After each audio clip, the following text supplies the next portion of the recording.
과학의 눈으로 세상을 읽어보는 목요일 오랜만에 다시 모였습니다. 곽재식 작가님 나오셨어요. 안녕하세요. 안녕하세요, 곽재식입니다. 어유 시원시원한 우리 작가님 감사합니다. 나오셨네요. 네, 그리고 오늘 항상 함께해 주시는 박상준 SF 평론가 나오셨습니다. 안녕하세요. 네, 안녕하세요. 예, 오늘 자율주행 자동차 얘기를 좀 해봐야 될 것 같아요. 네네. 저는 이거 옛날부터 좀 해야 된다 계속 얘기를 했는데 다른 현안들이 좀 많아서 밀렸는데 오늘 두 분의 전문가 모시고 한번 시원하게 궁금 좀 털어보도록 하겠습니다. 자, 현재 우리나라 서울에서도 자율주행 자동차가 지금 운행이 되고 있더라고요. 이거 모르시는 분들 많은데 지금 심야 자율주행 버스가 8개월째 무사고로 운행 중이다라는 이제 언론 보도가 최근에 나왔어요. 낮에는 청계천과 세운상가를 오가는 자율주행 버스도 있고요. 이게 이제 수시로 수동 전환도 된다라고 하는데, 자, 이게 저는 이 기사를 보고 좀 의아했는데 자율주행의 안전성이 사람이 운전하는 것보다 6.8배나 높다라는 보도도 나왔고요.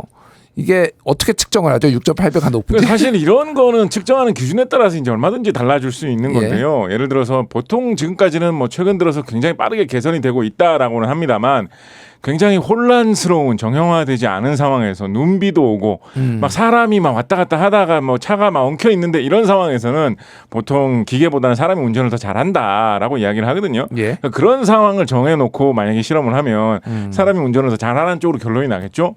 그에 비해서 뭐 고속도로 같은 이런 데서 쭉 뻗은 데서 예. 한 뭐 10시간 12시간 변함없이 차선 따라만 쭉 가면 되는데 갑자기 뭐 돌발로 무슨 동물이 튀어나오는 상황이다. 뭐 이런 거를 가지고 누가 더 운전을 잘하느냐를 뭐 실험을 해본다면 당연히 졸음운전 같은 걸 안 하는 기계가 훨씬 더 운전을 잘 하겠죠. 그래서 사실 뭐 6.8배나 자율주행의 안전성이 더 높다라고 하는 거는 그 뭐 어떤 기준에 따라서 이제 바뀔 수 있는 이야기고요. 다만 이 여기서 이야기해주는 이 메시지에는 우리가 좀 관심을 기울여 볼 필요가 있을 것 같습니다. 자율주행이라는 게 이제 주로 이제 광고 같은 데서 이렇게 멋있게 보여주려고 할 때는 뭐 우리가 이제 운전 같은 거 귀찮게 할 필요 없이 자율주행 딱 시켜놓고 우리는 뭐 자고 있으면 자면 차가 알아서 간다라든가. 그 예전에 제가 설문조사를 봤는데 자율주행 자동차가 상용화가 되면은 뭘 하고 싶은가, 뭐 책을 읽고 싶냐, 음악을 듣고 싶냐, 1위가 자겠다 그래서 그런 게 많이 나오고 예. 그다음에 아니면 뭐 택시가 왔는데 택시 기사가 없고 예. 거기에 뭐 로봇 같은 역할을 하는 컴퓨터만 배치돼 있다. 이런 게 이제 좀 그림으로 보여주기에 되게 멋있으니까 그런 거 위주로 좀 나오는 경향이 있는데요. 실제로 이제 자율주행이 가지고 있는 좀 더 가까운 가치, 현실적인 가치라고 하면 사람이 운전하는 거 그 자체는 과거와 비슷하게 상당 기간 많이 좀 진행이 되겠지만 자율주행이 사람이 놓칠 수 있는 여러 가지 안전사고의 위협에서부터 사람을 지켜줄 수 있는 거 이런 게 사실은 가까이 다가오는 굉장히 큰 가치일 것 같습니다. 아까 말씀드렸듯이 뭐 졸음운전 때문에 사람이 운전 실수를 하려고 할 때 자율주행이 뭐 이렇게 좀 잡아준다라든가 갑자기 뭐 앞에서 뭐가 튀어나올 때 자율주행이 먼저 감지를 하고 브레이크를 밟아준다든가 뭐 이런 쪽으로 조금씩 상용화되는 거 그런 게 잘 자리 잡는 것만 해도 교통사고를 줄여서 사람의 목숨을 지금보다 많이 구할 수 있다라고 하면 얼마나 세상에 큰 가치를 주는 게 되겠습니까? 그러니까 지금 이제 서울에서 심야 자율 버스 같은 경우에도 어떻게 보면은 교통량이 많지 않고 막 끼어들게 하고 또 우리나라 정말 잘 끼어들잖아요. 막 이런 게 아닌 상황에서는 좀 안정적으로 다닐 수 있는 거를 먼저 테스트하는 것 같고 또 한편으로는 그런 의미도 있어요. 심야 버스라는 게 아무리 이제 전문가인 버스 기사님들이 운전을 하시지만 심야라는 게 사실 사람이 작업하기에 좀 힘든 시간이지 않습니까? 그렇죠. 그럴 때 이제 기계가 도와준다라고 하면 더 편안하고 더 안전하게 운전을 좀 잡아줄 수 있다. 뭐 이런 것도 고려를 한 그런 배치인 것 같습니다. 알겠습니다. 저는 이제 자율주행 자동차 하면 딱 생각나는 게 옛날에 전격 제트 작전. 이게 이제 영어로는 나이트 라이더라고 그렇죠. 이제 옛날에 했더라고요. 이거를 기억하시면 진짜 연배가 제 앞자가 5로 시작합니다. 저는 사실은 이제 자율주행하면 저는 생각나는 게 꼬마 자동차 붕붕. 꼬마 자동차 붕붕이요. 뭐 이런 거. 그건 완전 판타지 아닌가요? 뭐 어쨌든 그것도 뭐 자기가 알아서 꽃향기를 맡으면 힘이 나면서 알아서 움직이니까. 아니, 개솔린을 주입하는 것도 아니고 꽃향기를 받고 어떻게? 약간 뭔가 친환경 시대에 뭐 이런 기후변화 시대를 예감한 그런 만화 아니었을까요? 그 작가님한테 여쭤보고 싶어요. 이런 작품들이 꽤 있었죠. 그 이제 자율주행이나 뭐 전격 제트 작전 같은 경우에는 미국에서도 상당히 인기를 많이 끌었던 것 같은데. 그래서 그 전격 제트 작전이 사실은 자율주행 자동차의 SF 장르 안에서도 제일 선구 선구적인 작품이고 대표적인 작품이라고 할 수도 있고 그 뒤에 나온 SF들에는 이미 자율주행 자동차가 많이 나와도 네. 그것 자체가 그렇게 막 포커스가 집중돼 있는 존재라거나 이런 게 아니라 그냥 평범한 미래의 그냥 인프라 같이 예를 들어서 그 25세기인가 하여튼 몇백 년 뒤에 미래가 배경이었던 그 제5 원소라는 영화가 뉴욕시가 릭배송 감독의 그 영화도 뉴욕시에 이제 막 택시 운전수 나오고 그러는데 보면 자율주행 자동차가 오는데 로봇이 운전석에 앉아 있어요. 그러니까 운전석에 아예 비어 있는 건 아닌데 그 자리에 이제 사람의 상반신 모양을 한 로봇이 운전자처럼 앉아 있죠. 그래갖고 사람한테 이제 서비스를 하는. 그래서 그런 건 보면 그냥 영화에서 그냥 하나의 소도구처럼 그냥 평범한 설정처럼 미래에는 당연히 이런 자율주행 자동차가 일반화될 것이다라고 보여주는 그런 작품들이 많은 거죠. 그렇군요. 근데 저는 이제 전격 제트 작전을 보면서 여기에서 나오는 키트잖아요. 키트. 다른 거보다도 혼자서 움직이는 거보다도 사람한테 이렇게 농담을 하는 거 이거는 그때도 보면서 아니 움직이는 거는 어떻게 할 수 있는데 저렇게 고도의 지능을 갖추는 게 가능할까? 약간 이런 생각을 했어요. 네, 약간 키트 GPT 이런 걸 약간 좀 얘기한 거죠. 네, 딱 그거죠. 네, AI. 저는 사실은 이게 예전부터 하던 주장인데요. 예. 자동차마다 요즘에는 내비게이션 같은 거 많이 설치돼 있지 않습니까? 그 내비게이션의 목소리를 여러 가지로 설정을 좀 바꿔줄 수 있지 않습니까? 그렇죠. 최근에 뭐 사투리로 얘기해 주는 거 저는 이런 것도 들어봤는데 그 키트 목소리 성우를 담당하시는 분이 남궁윤 선생님이라는 분이시거든요. 예, 그분을 좀 섭외를 하셔가지고 키트 목소리를 아예 내비게이션에 이렇게 좀 탑재를 해놓으면 그거 좀 그것도 추억의 목소리로 많이들 좀 채택하지 않을까. 그렇네요. 우리나라에서 자율주행차가 좀 보급이 된다고 한다면 그거 이제 안내해주는 목소리로 이 남궁윤 선생님 키트 목소리 좀 섭외해보면 좋지 않을까 이런 생각도 많이 해봤었는데요. 그 이제 사람과 대화를 한다라는 게 이게 뭐 감성적으로 뭐 이렇게 뭐 재미삼아 하는 뭐 그런 의미도 있겠거니와 사실은 요거는 조금은 이제 SF적인 상상이기도 한데 그렇지만은 가끔 기업에서도 어느 정도 생각을 하고 있는 게 그런 식으로 어떤 감성적인 대화를 통해서 사용자와의 유대가 생기면 이 제품에 그만큼 더 빠져들게 될 거다라는 거를 좀 상업적으로 노리는 경향도 없잖아 이제 조금씩 연구가 되고 있는 것 같거든요. 사실은 지금은 자동차가 전혀 말을 안 하고 있어도 자기가 오래 타던 차를 뭐 팔거나 폐차할 때 되면 괜히 좀 가슴이 뭉클하고 이럴 때 있잖아요. 저는 그런 거 가끔 좀 많이 그런 거 좀 느낀 적이 있거든요. 나를 뭐 10년 동안이나 태워주던 차가 이제는 너무 낡아가지고 폐차로 간다라고 하면 왠지 막 어떤 뭐 늙은 말이 뭐 이렇게 도살장으로 가는 것 같은 그런 느낌이 들고 해가지고 되게 짠한 그런 느낌이 있었는데 거기다가 추가로 자동차가 인공지능으로 사용자하고 대화까지 해준다라고 하면 점점 더 그 차에 대한 애착을 많이 느끼게 될 거거든요. 알겠습니다. 그러면 이제 뭐 그 인공지능이 그런 말도 이제 해주겠죠. 그러니까 뭐 업그레이드 좀 시켜주세요. 업그레이드 시켜주세요. 엔진 오일 이 회사 제품이 좋다던데 넣어주세요. 이렇게 하면 꽃향기를 받게 해주세요. 사람이 반려동물 이런데 우리가 많은 돈을 사용하듯이 자동차나 전자제품 같은데 인공지능으로 인해서 더 감정적인 유대가 생기면서 돈을 더 쓰게 만드는 뭐 이런 지갑을 여는 마케팅적 요소 연구를 하는 것 같습니다. 근데 이제 저도 그렇고 눈높이는 이제 전격 제트 작전에 가 있어요. 이미 85년 뭐 이때 이제 방영을 했을 때. 근데 지금 현재의 자율주행 자동차의 단계라는 게 생각보다 좀 많이 낮더라고요. 어떤 단계들이 있고 이게 지금 우리는 어디까지 와 있는지 이거 좀 설명해 주시겠어요? 우리 흔히 이제 제일 많이 이야기하는 게 국제자동차공학회에서 2014년에 정한 자율주행 기술 수준 5단계로 분류해서 설명하는 게 있습니다. 총 5단계가 있어요. 우리나라 이제 국토부에서도 이제 그걸 준해가지고 뭐 단계 만들어서 발표도 한 적도 있고 뭐 이렇게 한데 뭐 0단계 같은 경우에는 이제 자율주행이 안 되는 거, 1단계 같은 경우에는 이제 운전 보조 기능이 좀 되는 거. 예를 들면 뭐 충돌할 때 뭐 안내를 해준다든가, 뭐 기본적인 뭐 어떤 그 크루즈에 다가가는 뭐 그런 기능을 제공해준다든가. 크루즈 기능은 요즘 나오는 차는 웬만하면 다 있잖아요. 그렇죠. 그래서 그것도 사실은 기초적인 자율주행으로 보는 거예요. 그리고 이제 2단계, 3단계 뭐 이런 식으로 넘어가게 되면 대충 이제 3단계부터가 우리가 대충 생각할 수 있는 자율주행이라고 볼 수 있는 건데요. 3단계 같은 경우에는 자율주행을 앱만이 해주는데 조금 문제가 생길 때는 사람한테 나 이제 더 이상 못하겠다. 사람이 직접 운전해라라고 이제 사람한테 넘겨주는 게 이제 3단계다라고 이야기를 하고요. 4단계 같은 경우에는 그런 상황이 거의 없다. 거의 대부분의 경우에는 기계가 다 알아서 한다라는 게 이제 4단계거든요.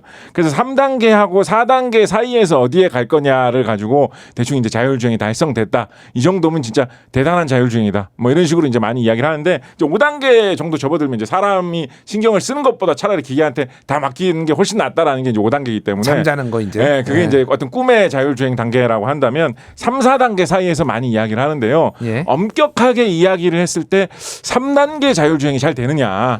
대부분의 시간 동안은 사람이 신경을 쓸 필요가 없고 기계가 다 알아서 운전해 주는 거. 그게 되느냐에 대해서 좀 왈가왈부하고 있거든요. 그래서 지금 우리가 자율주행이라고 하는 거는 2단계에서 3단계 정도. 그러니까 뭐 크루즈 컨트롤이나 뭐 이런 거보다는 좀 좋은 자율주행이 웬만히 된다라는 느낌이 있지만 그래도 사람이 운전을 좀 책임지고 해야 되는데 신경을 써야 되는 그 정도 수준에서 지금은 왔다 갔다 하고 있는데 그래도 요즘 뭐 기술이 워낙 빨리 발전하고 있고 그리고 아까 말씀해 주셨던 특수 케이스처럼 어떤 노선 버스처럼 노선이 딱 예. 정해져 있다. 아무 때나 뭐 우리가 원하는 대로 엉뚱한 대로 가라는 걸 마음대로 명령을 내릴 수 있는 게 아니다라는 그런 제한이 갖춰져 있다거나 혹은 뭐 어떤 날씨라든가 조건을 선택해서 운행할 수 있는 그런 시간에만 움직이는 어떤 택시라든가 뭐 이런 제한적인 경우에는 이 정도면 뭐 그냥 사람이 필요 없이 충분히 다 마음대로 돌아다니겠는데 라고 할 수 있는 수준도 좀 있기는 있거든요. 그래서 이제 대충 뭐 한 3단계쯤이 되냐 안 되냐 뭐 이런 정도로 많이들 이야기를 하는 것 같습니다. 그러니까 2단계 같은 경우에는 이제 부분 자동화라고 해가지고 이제 주행 시스템이 커브 방향을 조정하고 앞차와의 간격 유지하고 이거는 그러니까 저도 이제 요즘 차 타보면은 핸들만 잡고 있으면 우리나라 현대차 같은 경우에는 그런데 그러면 알아서 차선 이렇게 싹 돌려주고 뭐 요렇게 하고 핸들에서 손 떼면은 이제 경보음 나오고 요런 것들은 우리나라에서도 이제 구현이 된 것 같은데 제가 이제 궁금한 건 그런 거예요. 우리가 지금 달에 간 게 1960 몇 년이죠? 69년이니까 60년대에 이미 달에 가고 우주 지금 뭐 인공위성 뭐 별 이게 다 우주 뭐 하고 지금 화성에 가네 마네 그러는데 자율주행 정도는 그냥 너끈히 해야 되는 거 아닌가? 저는 막 이런 생각이 들었는데 왜 이렇게 이 자율주행은 기술이 이게 안 되는 걸까요, 작가님? 개발하는 과정에서 예. 그 장애라든가 또는 변수가 너무 많다는 게 결정적인 이유가 아닐까라는 생각이 들어요. 예를 들어서 교통의 복잡함 뭐 그렇죠. 이런 거요. 예. 우주선 같은 경우는 사실 뭐 우주 공간에 그냥 아무것도 없잖아요. 예. 그러니까 그 출발지와 목적지 그리고 거기를 최단 거리로 갈 수 있는 어떤 뭐 필요 연료량이라든가 그다음에 이제 그 항법 뭐 우주 공간에서의 3차원 항법 이런 거 정도만 계산을 해주면 되는데 지상에서 우리 인간들이 실제 살고 있는 이런 공간에서 특히 도시의 도로에서 자율주행을 한다라고 하는 거는 1960, 70년대 컴퓨터로서는 도저히 시도할 엄두조차 안 날 정도로 너무나 변수가 많은 거예요. 그걸 동시에 연산을 해가면서 그 시시각각 자기 경로를 설정하고 가야 되니까. 네. 그래서 이런 게 컴퓨터 기술이 발달하기 전에는 자율주행 자동차라는 거는 아마 말 그대로 SF적인 상상일 뿐이었고 그러다가 이제 사실상 21세기 들어와서야 이제는 어느 정도 컴퓨터 하드웨어의 성능이 자율주행 자동차를 실제로 만들어 보는 거를 그리고 주행 시도까지 하는 정도로까지 이제 기술적인 수준이 좀 올라와서 이제 가능해지고 있는 단계다. 저는 그렇게 봅니다. 그렇군요. 이게 또 자율주행 자동차가 또 지금 작동하는 원리가 뭐 여러 가지 방식이 있기는 한데 기본적으로 카메라를 작은 카메라든 이제 전방 후방 위에다가 장착을 해가지고 사물이 오는 것을 감지를 하고 그거를 이제 판단을 내리는 거고 또 하나가 이게 근거리 통신망 같은 경우에 이게 끊임없이 그러니까 이게 지연이 생기면은 판단이 없기 때문에 이 통신 기술도 굉장히 중요하다고 하더라고요. 그러니까. 그렇죠. 그래서 자율주행차가 이야기 나오면서 우리가 많이 좀 신경을 써야 되는 게 예. 우리나라 같은 경우는 이제 자동차 산업이 경제에서 차지하는 비중이 상당히 크지 않습니까? 그렇죠. 그래서 자율주행 시대에 우리가 산업계에서 뭘 할 수 있을 거냐 이런 것도 사실은 미래의 자동차 산업에 어떻게 나갈 거냐를 따질 때 굉장히 사실 좀 중요한 문제입니다. 예. 자율주행차와 항상 같이 가는 게 이제 전기차거든요.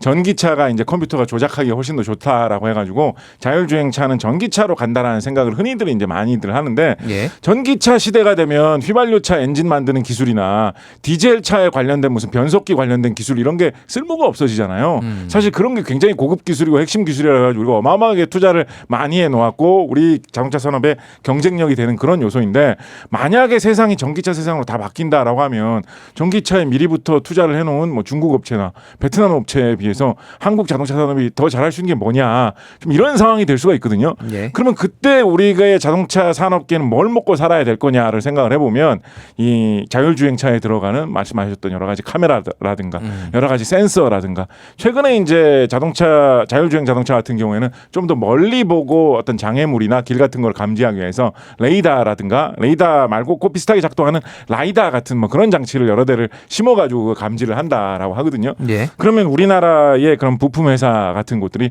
라이다 같은 것들을 많이 생산을 해가지고 판매를 해가지고 수입을 올릴 수 있을 거냐 이런 게 이제 미래의 자동차 산업에 갈 방향이 되는 거죠. 이 생각을 해보면 굉장히 엄청난 게 사실은 우리나라가 군사 무기를 잘 만드는 편이기 때문에 우리나라도 레이더를 잘 만들 수 있는 원천 기술은 상당히 있다라고 충분히 생각할 수가 있거든요. 예.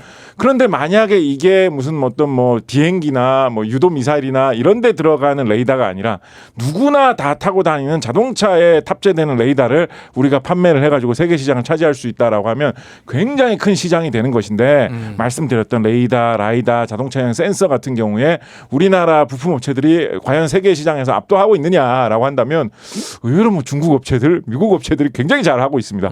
사실은 중국 자동차 회사가 휘발유차, 경유차에서는 중국 브랜드가 그렇게 뭐 세계 최고인가라고 하면 아직까지 브랜드 이미지가 좀 낮은 그런 느낌이 있잖아요. 예. 그리고 미국 자동차 같은 경우에 한때는 뭐 세계를 호령했었지만 미국 차가 일본 차나 독일 차에 비해서는 이제 요즘은 조금 약해지지 않았나 뭐 이런 생각도 있는데 자율주행 시대가 온다라고 하면 이 관련된 여러 가지 인공지능 소프트웨어 기술부터 출발해가지고 이런 각종 센서 관련된 산업계에서도 미국 회사들, 중국 회사들이 상당히 앞서가 있는 형편이기 때문에 예. 자율주행차 시대가 온다고 했을 때 우리나라 산업계가 어떻게 가야 되느냐 이런 것도 요즘은 뭐 자율주행차 이슈가 주식시장을 뒤흔드는 뭐 그런 세상이 됐기 때문에 뭐 미래의 이야기가 아니라 현실의 이야기로서 좀 많이들 생각을 해봐야 될 그런 시대로 진입한 것 같습니다. 그렇군요.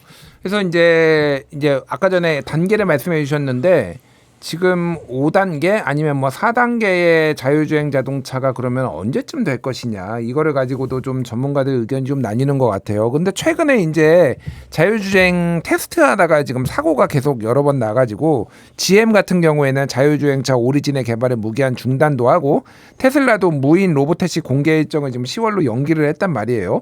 이 전망에 대해서는 작가님은 어떻게 보십니까? 저는 그래서 아까 처음에 말씀했던 대로 그 우리가 이렇게 멋있게 주로 이제 기술 기업들이 화려하게 보여주기 위해서 사람이 자고 있어도 차가 간다라는 거를 짠 하고 시장에 보여줘가지고 막 주가가 확 오르고 이런 거를 기대했던 때에서 살짝 한 발 더 물러나가지고 자율주행이 우리가 그거를 목표로 하는 거는 당장 중요한 게 아니고 우리가 1년에 교통사고로 우리나라에서 사망자 많이 생길 때는 1000명씩 사망자가 발생하거든요. 예. 그 1000명의 사망자를 거의 0명에 가깝게 줄여주는 거를 우리가 자율주행에 지금 단기적인 목표로 개발하겠다라는 쪽으로 자율주행의 시선이 좀 바뀌게 될 것 같아요. 사람이 아예 필요 없어지는 차를 너무 지향한다기보다도 이 차를 타면서 운전을 하면 사고가 정말 안 일어날 거다. 아예 차를 딱 타기 시작하면 자동차가 지금 정비가 어디가 안 돼 있고 어디가 문제 있는지 진단해 주는 것부터 인공지능이 알아서 해주는 것부터 출발할 거다라는 예. 쪽으로 조금 더 안전을 강조하는 그런 방향으로 점점점 이렇게 좀 변해가게 되지 않을까라고 생각을 하고요. 그런 문화가 한번 이렇게 젖어들면 다들 특히 이제 뭐 저처럼 SF 작가 이런 사람들도 다들 생각하고 있는 게 뭐냐면 고수준이 되면 우리 이제 저 자동차 같은 경우에 예를 들어서 안전벨트 같은 거 만약에 안 매고 있으면 벌금 매기잖아요. 예. 그 안전벨트 안 매고 있다고 해서 내가 피해 보는 거지 다른 사람한테 피해 끼치는 게 아닌데도 안전은 중요하기 때문에 정부에서 규정으로 만들어가지고 단속을 하고 예를 들어서 안전벨트가 없는 차다 이러면 그 차는 이제 운행을 못 하게 되잖아요. 예. 그죠?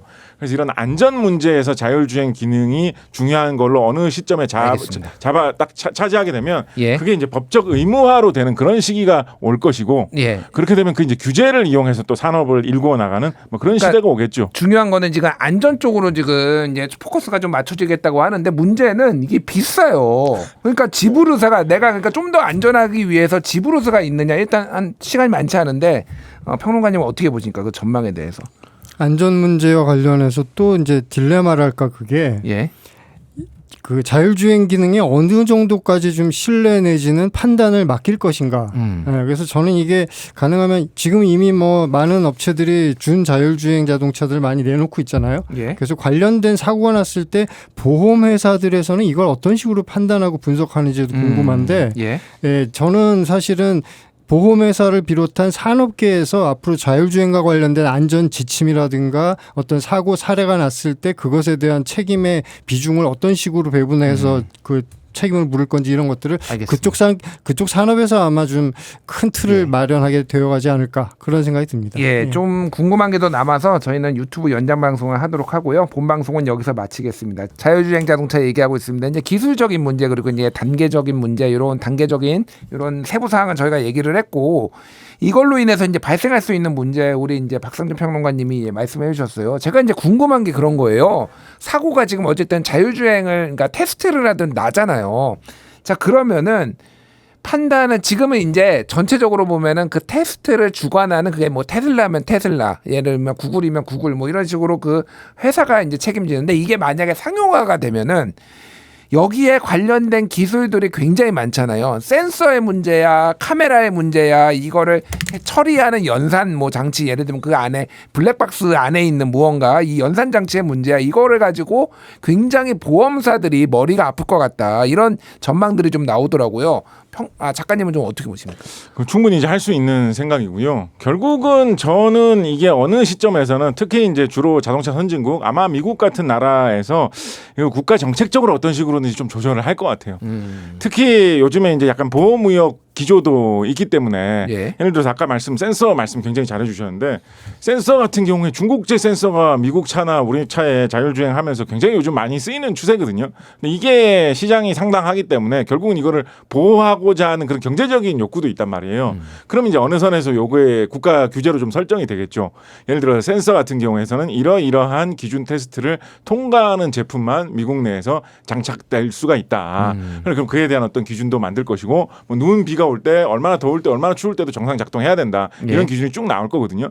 그거를 통과한 그런 제품에 대해서는 그거는 책임이 없는 걸로 이제 본다라든가 하는 식으로 자동차 산업이 지금까지 뭐 100여 년 이렇게 진행이 되면서 규제 산업 형태로 지금 자리 잡은 그런 상황이기 때문에 자율주행 역시 비슷한 형태로 국가 규제하고 이렇게 맞아들면서 하나하나 세부 사항이 정해지면 그거하고 아까 말씀해 주신 대로 보험사하고 어떤 식으로 이제 연계해서 돌아가느냐에 따라서 결국은 뭔가가 구체적인 게 하나하나 찾아지고 이럴 것 같은데 예. 저는 그런 데서 좀 우리나라가 약간 앞서 나가서 주도적인 역할을 해도 좋지 않느냐라는 그런 나름대로의 좀 꿈을 가지고 있습니다. 어떤 주도적이라고 하면은 우리가 국제 표준을 만드는 건가요? 사고가 났을 때 예를 들면 누가 몇 대 몇 2대 8 뭐 이렇게 하는 그러니까 뭐 국제 기준까지는 모르지만 예. 국내 기준 같은 경우에 예를 들어서 내비게이션 같은 경우는 상대적으로 그런 게 없잖아요. 예. 내비게이션에서 경로가 뭐 뜨면 최단 경로입니다라고 뜨면 우리가 이제 그걸 그냥 대충 다 믿지 않습니까? 그래서 뭐 택시 기사님한테도 그냥 내비대로 가주세요. 예. 이런 식으로 믿지 않습니까? 근데 그게 진짜로 최단 경로인지 아닌지는 뭐 테스트 해가지고 검증돼서 나오고 통과하고 이런 게 상대적으로 좀 없잖아요. 내비게이션 같은 경우에는. 말 끊어서 죄송한데 저는 내비게이션을 보통은 2개고 많으면 3개까지 켜놓고 가요. 철저하시군요. 그게 왜 그러냐면은 궁금한 이유가 그러니까 아주 가까운 거리는 사실 큰 차이가 안 나는데 약간 먼 거리 가면은요 내비게이션이 각자 그러니까 제시하는 경로가 달라요. 그럴 때가 있죠. 그리고 네. 제가 이제 이 내비게이션 업체 얘기 그 관계자한테 얘기를 들은 건데 뭐냐면은 이게 최적 경로라고 모든 이용자들한테 다 얘기해주지 않는다라는 거. 왜냐하면은 이게 최적 경로라고 최단거리라고 얘기를 하는 순간 이 내비게이션을 쓰는 사람들이 한꺼번에 거기 다 몰려가지고 그래서 문제가 발생하기 때문에 예를 들면은 여기에 6 다른 경로에 2, 뭐 다른 경로에 1 이런 식으로 분배를 해가지고 이 소프트웨어 업체 자체가 그렇게 분배를 하다 보니까 그 와중에 업체가 또 여러 개가 있다 보니까 그 와중에 이제 복잡한 메커니즘이 지금 운영이 된다 이런 식으로 이미 우리가 길을 찾아갈 때도 약간 인공지능의 지휘를 받고 있군요. 이미 그런 상황이라고 그러니까 하더라고요. 예. 그런 게 있듯이 자율주행 시대에도 예를 들면 센서의 안전성이라든가 프로그램의 안전성에 대해서 우리나라는 우리 나름대로의 기준을 설정해서 선제적으로 제시를 하는 게 어떻게 보면 우리나라 산업 발전이나 경제적으로도 좋을 수가 있어요. 예를 들어서 그렇게 하면 아무래도 그러면 우리나라 부품업체, 우리나라 소프트웨어 업체들이 더 대응하기 좋을 거 아니에요. 예. 그러면 이제 어떻게 보면 뭐 자유무역을 지향한다면 이게 뭐 꼭 좋은 것만은 아니지만 국내 업체가 더 적응하고 자라나기에 좋은 이 어떤 이런 환경을 조성해주는 그런 규제가 될 수도 있는 거거든요. 예. 그런 거는 이제 우리나라 산업을 보호한다는 의미에서도 좋은 거고 한편으로는 우리나라 국민들에게 더 안전한 기준을 제시해 준다라는 점에서도 좋은 것이기 것이기 때문에 어떻게 보면 정부에서 좀 산업계하고 적극적으로 협력을 해가지고 좀 이렇게 앞서 나가가지고 정하기 쉬운 것부터 정해 나가는 것도 저는 괜찮은 방향이라고 생각합니다. 그렇군요. 예. 작가님 말씀에 부연을 하자면, 예. 그러니까 우리나라에서 독자적으로 어떤 자율주행 관련된 뭐 기준이랄까 뭐 이런 여러 가지 좀 뭐 패러다임 같은 걸 적용을 해가지고 이렇게 해보니까 잘 되고 있다라는 것을 보여주면 그러면 다른 나라에서 자연스럽게 우리나라를 벤치마킹해서 이 시스템을 이제 가져다 쓰는 식이 될 수도 있다는 그 말씀이신 것 같아요. 예, 예. 지금 이제 올림픽 기간이라서 알기 쉽게 말씀드리면 대한민국 양궁이 잘 되니까 전 세계에서 한국인 양궁 지도자들을 초빙해가지고 자기네 나라 양궁 선수들도 육성하고 그러는 거잖아요. 예. 그러니까 대한민국의 양궁 스포츠계의 어떤 그 선수 양성 시스템이 잘 됐다는 게 이미 검증이 훌륭하게 됐으니까 마찬가지로 자율주행과 관련된 규제부터 뭐 지침, 기준, 그다음에 산업 기준 말할 것도고 심지어 뭐 보험이나 이런 어떤 사건에 대응하는 시스템까지 다 포함한 일체의 모든 어떤 이런 프레임들이 한국에서 계속 외국의 뭐 물론 이제 우리나라보다 외국 자동차들의 자율주행 자동차 기술적으로는 더 발전해 있는지는 모르지만 예. 사회적으로 이걸 적용했을 때 이렇게 해가지고 잘 되어가고 있다는 걸 보여주면 그럼 우리나라가 또 진짜 표준 될 수가 있겠죠. 그렇군요. 뭐 이제 우리나라는 일단 사고 나면은 옛날에는 목소리 큰 놈이 이기는 그런 건데 그거를 이제 글로벌 표준으로 할 수는 없을 테고 여러모로 그렇죠. 예. 고려할 게 많은 것 같은데 이제 자율주행으로 가는 방향성과 뭐 초점은 어느 거에 맞추냐에 따르지만 이게 대세라는 거는 이제 부인할 수가 없을 것 같아요. 그런데 문제는 부작용도 만만치 않은데 하나는 일자리 문제, 하나는 윤리적 문제. 요거 하고 이제 마무리하도록 하겠습니다.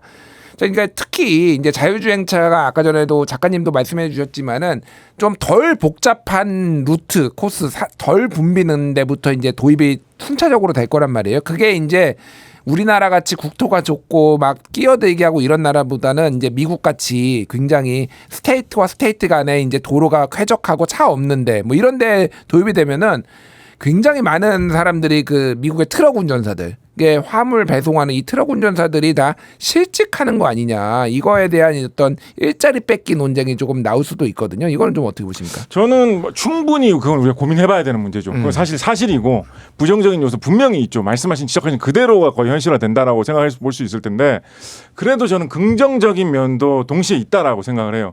저는 사실 회사 다닐 때 실제로 제가 방문했던 공장 같은 데서 어떤 거 본 적이 있냐면 예. 옛날에 이제 공장의 물류 창고라고 하면 대부분 이제 트럭에다가 생산된 물건을 싣고 뭐 원재료 갖다 놓고 하는 게 물류 창고였거든요.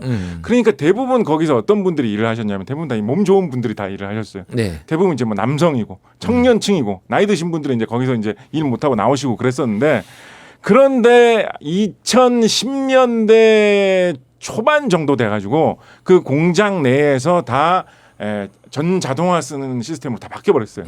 사람이 작업을 안 하고 기계가 움직이면서 몇 번 창고에 들어있는 뭐를 가져와라고 하면 기계가 레일을 따라서 움직이면서 그걸 집어와가지고 트럭에 자동으로 적재해주는 시스템으로 싹 바뀌어버렸거든요. 그러니까 그 물류 창고에 굳이 덩치 좋은 젊은 사람이 일을 할 필요가 없어지는 거예요. 오히려 물리팀에 여직원들이 배치된다거나 경험이 많은 나이 많으신 분이 배치된다거나 하는 일이 많이 일어났거든요. 네. 마찬가지로 우리가 내비게이션 없던 시절에는 택시 운전은 다 그 동네의 길을 빠삭하게 아시는 분만 하실 수 있었어요, 사실은. 그렇죠. 그리고 바로 옆 지역만 가도 여기는 내가 시외라서 잘 모르겠는데 이러셨거든요. 근데 내비게이션이 들어오면서 그런 게 없어졌잖아요. 운전만 안전하게 내가 잘할 수 있으면 지리를 잘 안 하는지 모르는지는 이제 평등하게 갈 수 있다. 그래서 일자리의 문이 넓어진 효과도 있거든요.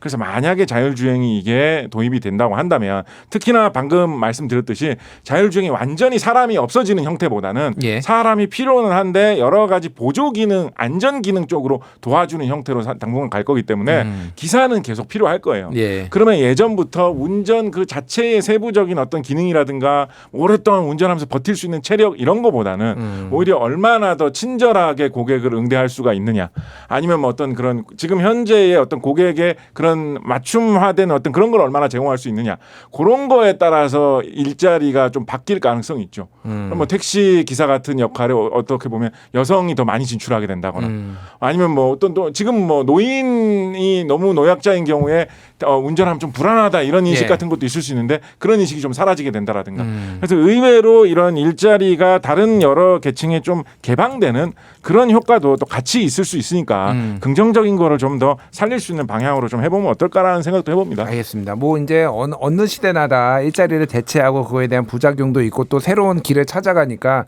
근데 말씀하셨다시피 지금 제일 많이 나오는 게 최근에 이제 노인분들 이제 이게 반응 속도나 인지 능력이 떨어지니 자율주행 자동차를 제공을 해서 그분들이 이제 운전을 안 하게 하고 사고율을 줄여보자 이런 아이디어가 나오는데 문제는 너무 비싸. 아직 1억이 넘어요 지금 한 대에 자율주행 자동차. 이거는 가격이 낮춰지지 않으면은 조금 어렵지 않나 그 생각이 이제 들기도 합니다. 자 마지막으로 요 얘기를 좀 드릴게요. 그러니까 윤리적인 문제. 그러니까 이게 인공지능이 어쨌든 판단해야 되는 문제인데 윤리적인 문제 이제 예전에 이제 마이클 샌델의 정의란 무엇인가에 보면은 거기에서 이제 뭐 이렇게 사람을 이제 어느 선택을 하든 사람을 죽게 만드는데 이제 덜 죽게 만드느냐 뭐 자기가 적극적으로 선택을 해가지고 한 명만 죽이고 10명을 구하느냐 아니면은 그냥 선택을 하지 않고 10명을 죽이느냐 뭐 이런 식의 이제 윤리적 논쟁이 있었는데 마찬가지로 자율주행 자동차도 특정한 상황에서는 사고를 피할 수가 없는 상황. 이때 이제 판단을 해야 되잖아요. 그러면은 어린아이를 칠 것인가, 뭐 노인을 칠 것인가, 뭐 이런 것들이 판단을 할 수 있게 입력을 하는 것이 옳으냐 맞느냐부터 조금 윤리적인 문제가 생길 수도 있을 것 같아요.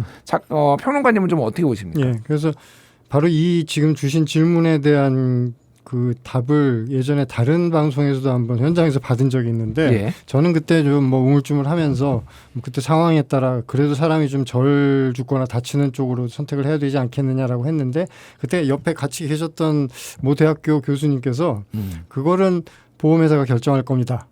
라고 답을 하셨거든요. 보험회사가요? 예. 예. 그래서 이 과학기술이 발전하면 발전할수록 정답이 없는 것을 가지고 우리가 선택에 고민을 해야 되는 것들이 계속 나오고 있잖아요. 예. 근데 지금 자율주행 자동차의 AI에게 어느 쪽이 더 옳은 것이다, 도덕적, 윤리적인 것이다라고 판단하게 입력을 할지를 우리가 결정을 해야 되는데 그게 이제 정답이 없는 거죠.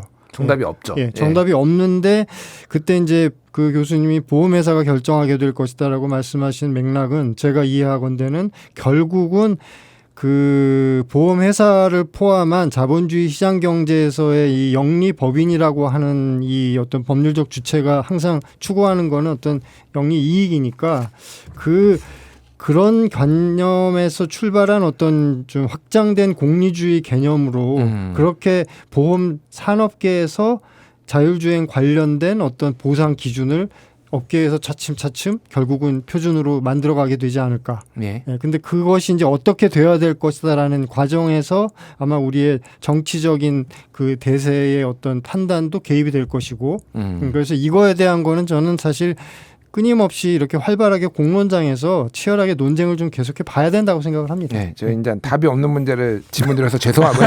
혹시 뭐 곽택 시작하는데 또 어떤 생각이 있으시면 아닙니다. 그 최근에 이제 SF 스릴러 소설집 인간교라는 작품에서 나온 내용인데 반드시 AI가 운전자의 편이라고 믿으면 안 된다. 예를 들면 운전을 하는데 앞에 한 대여섯 명을 칠 것 같으면은 AI가 판단을 해가지고 운전자를 죽이는 선택을 할 수도 있다는 거. 이 운전자 한 명만 죽으면 되는 거니까 사실 이제 윤리의 문제를 이게 입력을 하기 시작하면은 그런 판단도 불가능하지는 않다라는 건데 여러모로 조금 나중에 뭐 한참 후의 일이지만은 이런 문제들이 현실화되지 않을까 그런 생각을 합니다.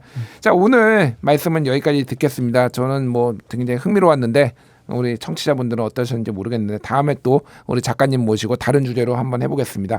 곽재식 작가, 박상준 SF 평론가였습니다. 두 분 감사합니다. 감사합니다. 감사합니다.